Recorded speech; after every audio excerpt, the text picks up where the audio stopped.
Bem, boa noite novamente, né? Os amigos, irmãos, colegas de reencarnação e do plano espiritual aqui presente também. Abrindo a primeira parte do nosso trabalho de explanação da Casa Espírita Harmonia e Luz, em nome de Jesus Cristo, eu gostaria de convidá-los a fazermos uma prece para que nós possamos abençoar e proteger esse momento.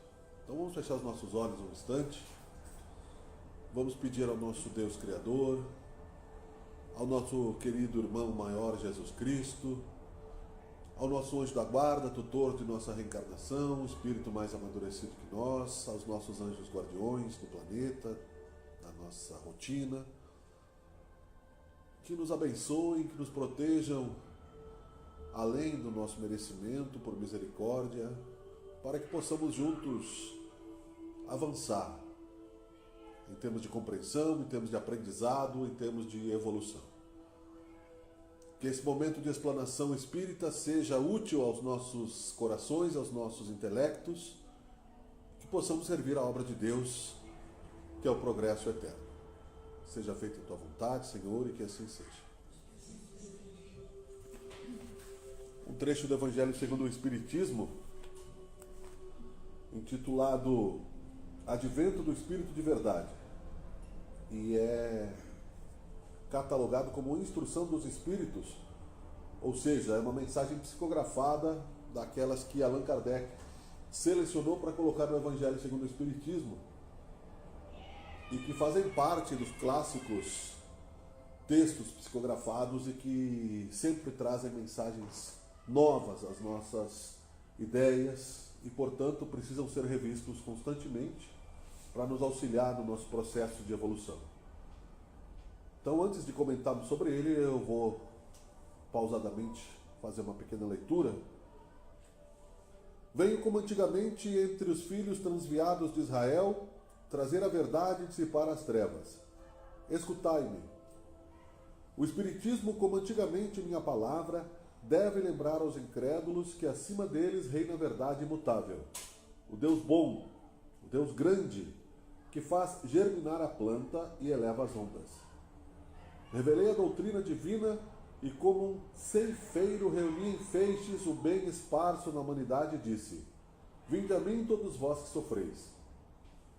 Mas os homens ingratos desviaram-se do caminho reto e largo que conduz ao reino de meu Pai, e estão perdidos nos ásperos e estreitos caminhos da impiedade. Meu Pai não quer aniquilar a raça humana, quer que, ajudando-vos uns aos outros, mortos e vivos, quer dizer mortos segundo a carne, porque a morte não existe, vos socorrais, e que não mais a voz dos profetas e dos apóstolos, mas a voz daqueles que não estão mais na terra, se faça ouvir para vos proclamar. Orai e crede, porque a morte é a ressurreição, e a vida é a prova escolhida, durante a qual vossas virtudes cultivadas devem crescer e se desenvolver como cedro. Homens fracos que compreendeis as trevas de vossa inteligência, não afasteis o facho que a clemência divina coloca entre vossas mãos para iluminar o vosso caminho e vos conduzir, filhos perdidos, ao regaço de vosso Pai. Estou muito tocado de compaixão pelas vossas misérias, pela vossa imensa fraqueza, para não estender mão segura aos infelizes transviados que, vendo do céu, tombam no abismo do erro. Crede, amai, meditai as coisas que vos são reveladas. Não mistureis o joio ao bom grão, as utopias às verdades. Espíritas, amai-vos, eis o primeiro ensinamento. Instruí-vos, eis o segundo. Todas as verdades se encontram no cristianismo. Os erros que nele se enraizaram são de origem humana. E eis que, além do túmulo, que acreditáveis no nada, vozes vos clamam: Irmãos, nada perece. Jesus Cristo é o vencedor do mal. Sedes os vencedores da impiedade. O Espírito de Verdade, Paris, 1860. Nós viemos repetindo aqui algumas ideias clássicas da doutrina espírita, que nós vamos aí compreendendo na soma dos conceitos o significado e o direcionamento que esses textos querem dar à nossa compreensão. O espírito de verdade, então, como falamos outro momento, faz parte do encontro de espíritos mais próximos da vontade de Deus para o plano terra, encarregados de executar a terceira revelação, que é justamente abrir o véu da imortalidade da alma com mais clareza aos intelectos e aos corações mais simples. Aqueles que, mesmo que se sintam desprivilegiados das grandes vaidades intelectuais e da compreensão de raciocínio, são capazes de entender de que a morte não existe. Por uma série de fatores, por sonhos, por visões, por aparições, pela mediunidade popularizada, o sexto sentido, que o Espiritismo explica muito claramente, um termo criado por Allan Kardec, significando o intermédio entre as dimensões que nosso olho é capaz de ver e que é capaz de sentir além da questão física. Não significa, porque não enxergamos muitas vezes, que o mundo espiritual não exista. Sabe a ciência, e o Espiritismo é ciência, filosofia, religião, na sua base, incluindo conceitos psicológicos também e filosóficos profundamente, que o olho humano é capaz de enxergar um grau X de luz e registrar como uma realidade em seu cérebro. Mas não quer dizer que não existam frequências abaixo ou acima desta vibração de luz. O som é a mesma coisa. Somos capazes, de ouvir até um determinado padrão, acima ou abaixo de determinados padrões de vibração, mas a ciência sabe que existe. Nós não enxergamos a onda que faz o controle remoto ligar a televisão. Nós não enxergamos a onda do aparelho celular que leva a nossa imagem ao outro lado do mundo já, e num futuro não tão distante para outras dimensões do planeta ou de outros planetas, porque se revela cada vez mais a infinitude e a grandeza de Deus, que nos dá a possibilidade de desfrutarmos desta imortalidade, desta eternidade, com o prazer do conhecimento. Um dos grandes gênios da história do século XVII, século XIV, 1500, por aí, Leonardo da Vinci, era um gênio, rebelde, mas um gênio. Antecipou por mais de 400 anos projetos como o helicóptero, como a anatomia do corpo humano, como outras tantas questões filosóficas, e dizia que a única coisa que a mente não se cansa é de aprender.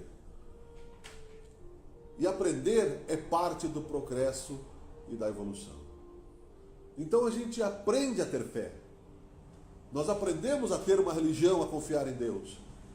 Muitas vezes nós estamos desesperados diante da dor, do sofrimento, indisciplinados, desviados dos caminhos pela facilidade, pela acomodação, pela insistência em desviarmos a nossa vontade da lei de Deus, que é fazer ao próximo aquilo que dele gostaríamos de receber, pela teimosia, e achamos que não seremos mais dignos do perdão, da misericórdia, e o desespero se aproxima. Inconscientemente, discretamente, veladamente. A reencarnação traz hoje ao plano físico onde nós vivemos, muitos de nós, irmãos, que digo filhos de Deus, em reencarnações de provas e expiações em resgate, num processo não mais pesado do que os nossos ombros possam carregar, mas com o objetivo de corrigir alguns desvios naturais e resgatar algumas das nossas vibrações negativas através do trabalho e da caridade. Não da dor, mas pela omissão e pela negação do trabalho e da caridade ou pela rebeldia, a dor se faz presente. E quando se faz presente, as lições que ela poderia nos dar, a rebeldia sufoca. Porque somos capazes de nos lamentar com grande facilidade, mas de suportar com resignação, com coragem ativa, exige de nós um caráter um pouco mais exercitado, mais blindado. E é por isso que é preciso estudar a fé. Não é por acaso que milhares de mensagens de consolação, de promessa de dias melhores, são derramadas como o maná no deserto, todos os dias aos nossos corações, às nossas mentes. A bênção do passe, a energia fluídica, a misericórdia de Deus, é o mesmo amor que Jesus Cristo deu aos seus contemporâneos naquela sua aparição, naquele momento, justamente por saber que, como disse o texto, por piedade daqueles que estão acima das nossas consciências ainda em atraso, a luz se faz presente para nos levar, então, a sairmos da caverna do medo, do nada, ou da aniquilação da consciência. A nossa curta existência, seja ela de 100 anos, a ciência não explica somente pelo código genético. Nós seremos fantasmas no futuro se não educarmos desde já a nossa passagem para o plano espiritual de uma forma positiva, semeando o bem. Não é do outro lado e deste lado. São interligadas as dimensões. Imaginemos o nosso próprio organismo. Se sentimos uma dor dentro do estômago, ou uma dor no dedo, o cérebro registra como dor. É o mesmo organismo.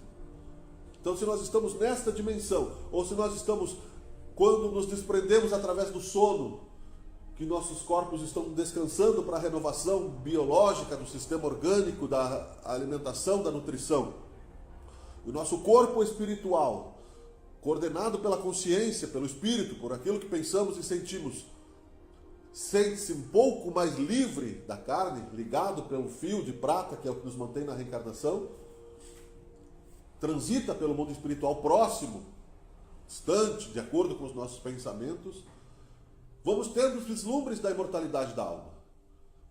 A curiosidade por este assunto já é um avanço. Aceitarmos a possibilidade da reencarnação já é um progresso. Entendermos a justiça de Deus é uma necessidade. E aí é preciso que busquemos com maior curiosidade, sim, mas foco, concentração diária, o destino que queremos dar para nós mesmos. O destino que nós damos ao nosso resultado final da encarnação será a soma de pequenos atos. A história não se dá por um dia.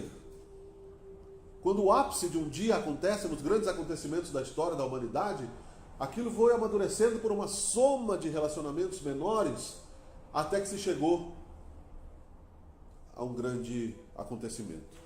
Uma represa que esteja em risco de desabar começa com uma pequena infiltração.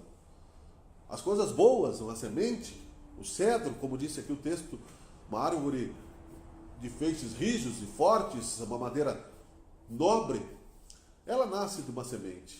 A araucária, que é aqui natural da nossa região, espécie protegida, que estava em risco de extinção justamente pela sua qualidade, nasce de uma pequena semente.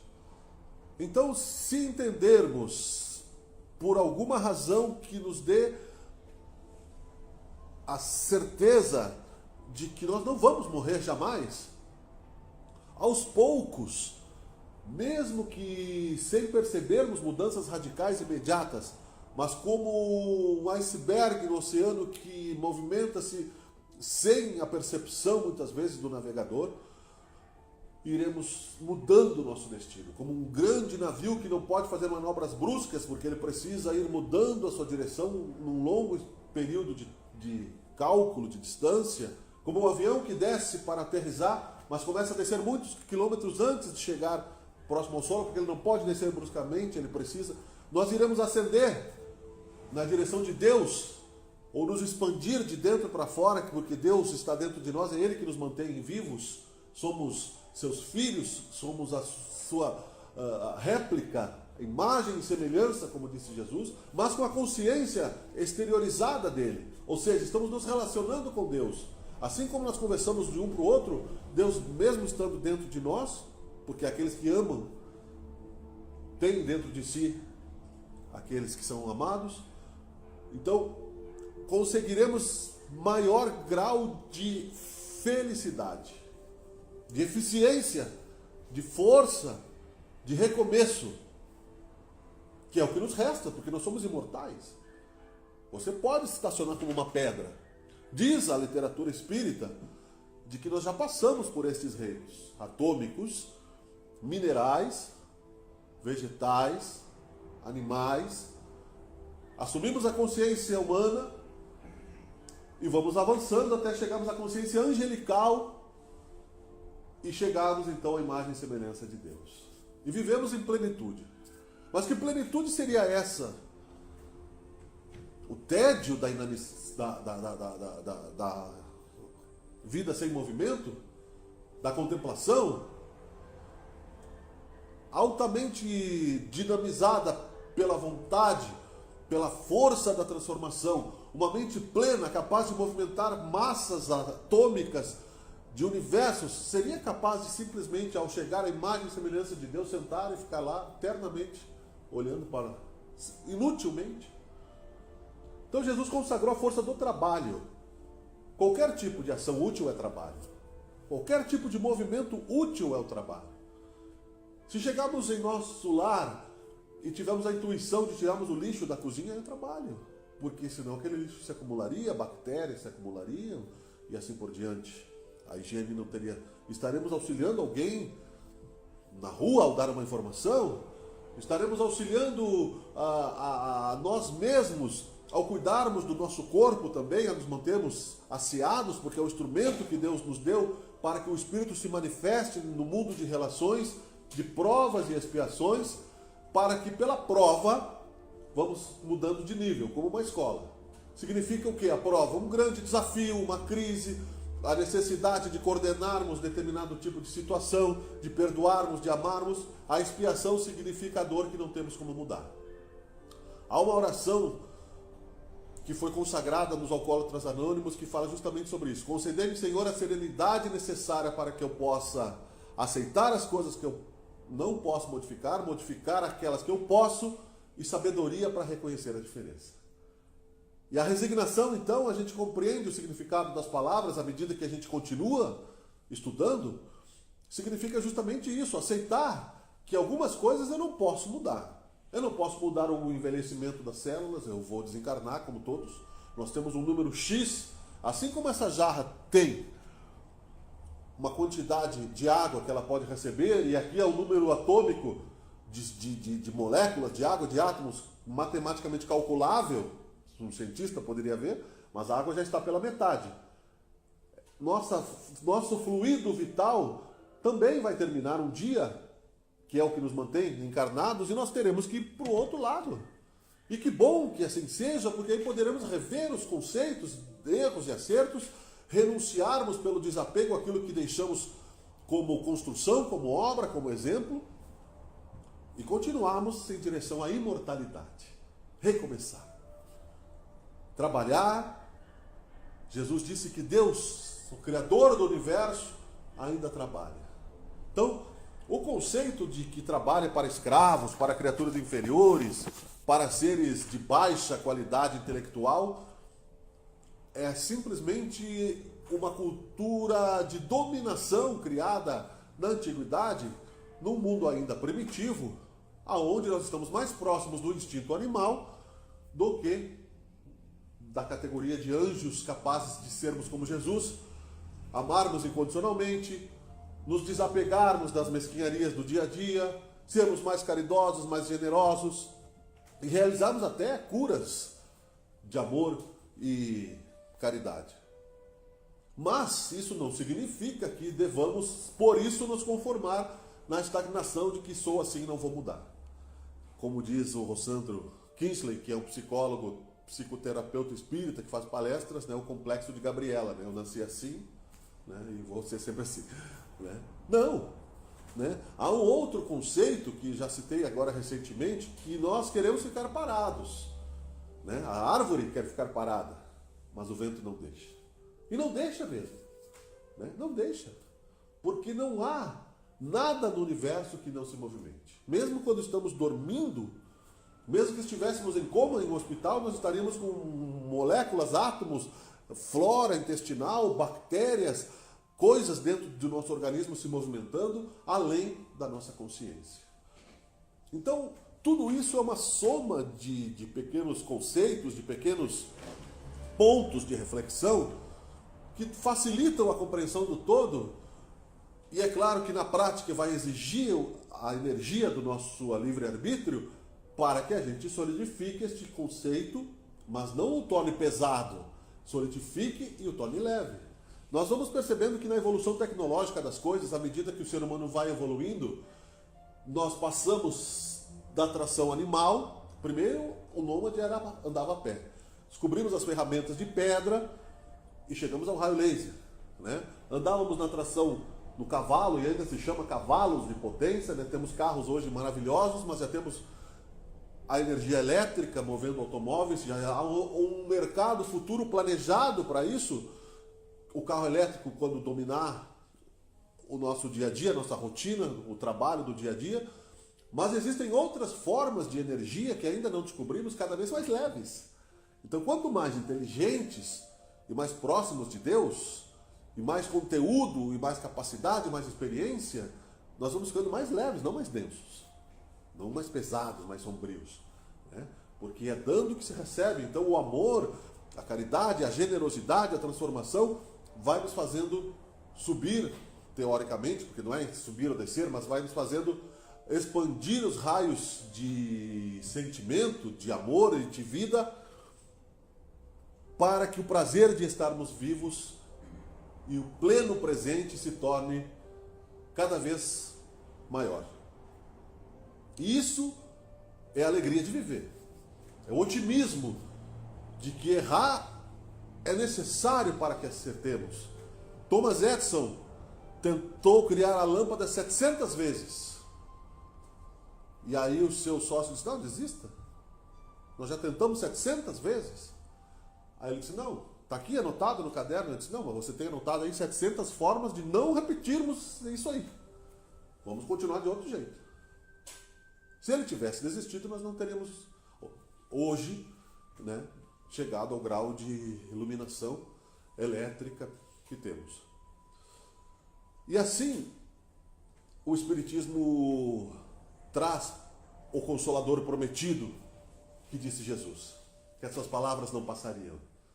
Jesus, na caridade de um irmão maior, nos pega pela mão e volta assim ao plano terra, para mesmo que nós, irmãos rebeldes, indisciplinados, ainda não preparados absolutamente para assumirmos o Evangelho com toda a plenitude que deveríamos, nos dar a força da sua misericórdia e pedir a Deus mais tempo para nós.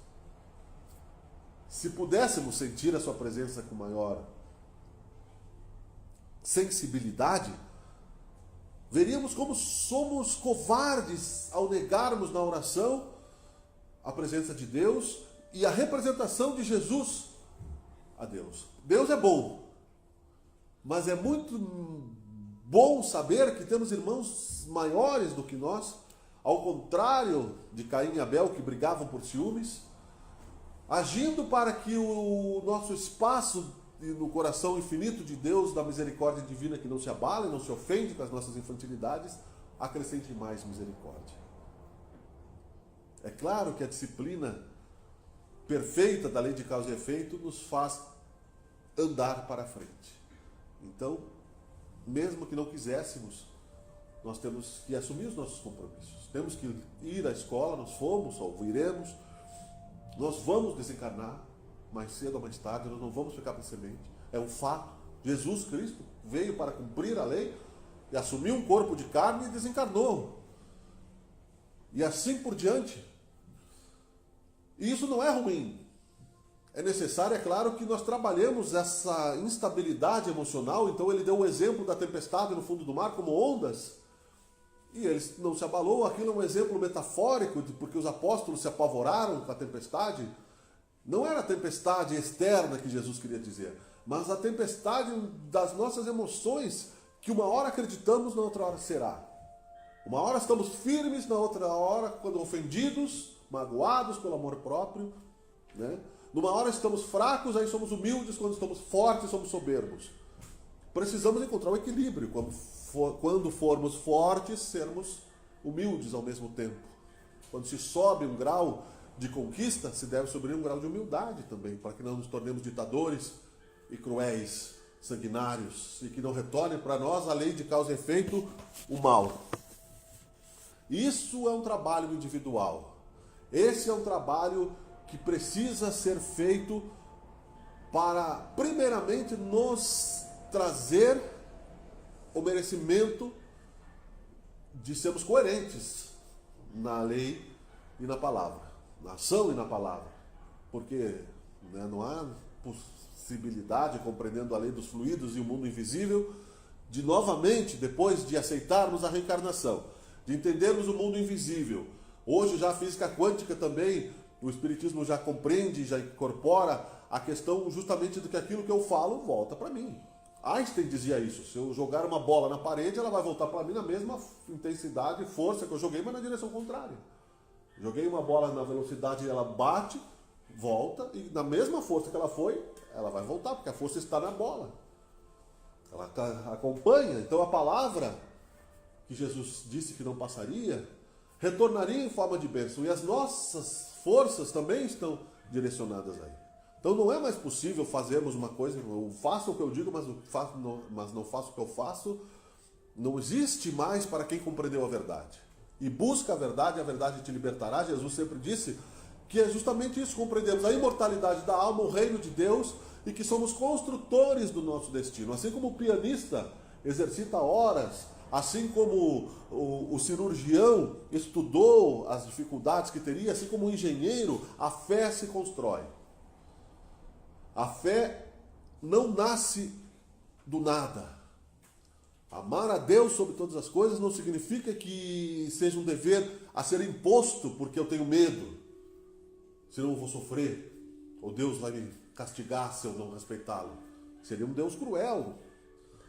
A fé significa termos a certeza de que dias melhores virão, que somos criados para sermos a imagem e semelhança de Deus, e que o trabalho que nos é dado pela misericórdia divina não está fora do alcance das nossas capacidades e das nossas forças. E se conhecermos as nossas forças no autoconhecimento, entenderemos qual é o caminho. Pela intuição, pela oração, pela mensagem que o nosso anjo guardião, que todos temos, nos dará. Para concluir, há uma parte no Evangelho segundo o Espiritismo que o homem está perdido no deserto e resolve pedir ajuda para encontrar a direção certa onde ele encontraria a sobrevivência. E pede essa ajuda e recebe a intuição: vire à direita e não à esquerda, encontra um oásis, que é aquela vegetação que nasce no deserto, abundante de água e de sombra e de descanso. O homem bom, o homem fiel, agradeceria essa intuição e teria certeza de que Deus esteve ali presente. O homem ingrato agradece a sua boa sorte e nega a Deus. Puxa, como eu tenho sorte. A sua arrogância o faz negar a presença do invisível nas nossas vidas, muitas vezes nos direcionando: dobre à esquerda, dobre à direita, atrase-se um pouco, vá adiante. É a matemática de Deus agindo. São Mateus dizia isso. Nós costumamos nos irritar quando os obstáculos estão na frente. Um carro mais lento, um pneu furado, uma coisa que nós esquecemos que eu preciso voltar. É a matemática do universo controlando o nosso destino, não como marionetes, mas nos dando sobrevivência para que possamos aproveitar a reencarnação e de redirecionarmos, como na catapulta que Leonardo da Vinci criou, a nossa imortalidade para um caminho melhor. Para que na outra encarnação já estejamos numa posição melhor. Nessa, hoje mesmo, escolhendo o bem começa a florescer. Porque a força do bem é muito maior daquilo que nós acreditamos que seja o mal, sendo que ele nem existe, na verdade, é apenas uma ilusão temporária, porque só o bem vencerá. Então, amigos e irmãos, são muitos os assuntos, e se pode filosofar sobre isso, e aprofundar sobre isso, e criar conceitos sobre isso, e cavocarmos dentro de nós grandes e pequenos momentos de emoção e de transformação que nos levem justamente a este resultado temporário, porque a morte também é um momento temporário, depois nós vamos reencarnar, nascer de novo, e assim por diante, a vida é eterna. Tudo é temporário. Mas, porém, o tempo aqui nos limita e é necessário que continuemos, né? Para que a nossa fé não seja como a água do mar, dizia Jesus, que não mata a sede, porque ela é salgada, mas seja uma fé sólida, que ela seja capaz de se autogerir, que se não houver alguém perto de mim, eu consiga me relacionar com Deus e peça para que Ele me oriente no momento de desespero, para que eu sobreviva, para que eu não queira fugir à minha responsabilidade, para que eu encare aquilo que eu sou e busque melhor. E me perdoe também, porque se não me perdoar a mim mesmo, como é que eu posso perdoar o próximo? Perdoar se não é justificar o crime que eu possa cometer. Não significa que eu vá me absolver de crimes. Mas, é claro, recomeçar do ponto onde parei, evitar e renunciar aquilo que prejudica o meu semelhante e avançar equilibradamente, saudavelmente, positivamente e prazerosamente. O Consolador prometido nos traz essas informações e muitas outras surpresas que nós nem somos capazes de imaginar ainda no momento, mas sempre dizendo na figura de Jesus que a vida é bela e vale a pena ser vivida com alegria, com otimismo e com coragem. Então, muito obrigado pela atenção. Nós gostaríamos de novamente focarmos na oração, o nosso pensamento, o nosso sentimento, e pedimos a Deus que nos livre da ignorância calculada para fugirmos da responsabilidade, já que temos a consciência amadurecida para isso, compreendermos que é possível, agindo, sermos fortes e felizes. Muito obrigado, Senhor. E lembrando que a oração também pode ser a caridade, vamos pedir não só por nós que aqui estamos, encarnados e no plano espiritual, mas aos irmãos em hospitais, em presídios, em prostíbulos, nas ruas desta região, da nossa cidade, irmãos obsidiados por espíritos vingativos, nas drogas, no álcool, nas doenças terminais, cegos ou iluminados, pedimos que Tu abençoe esta humanidade, Deus, e nos perdoe do atraso que geramos para ela, pela nossa dificuldade em assumirmos os nossos compromissos. Muito obrigado pela Tua presença, Senhor Jesus, querido Deus, que seja feita a Tua vontade, que assim seja.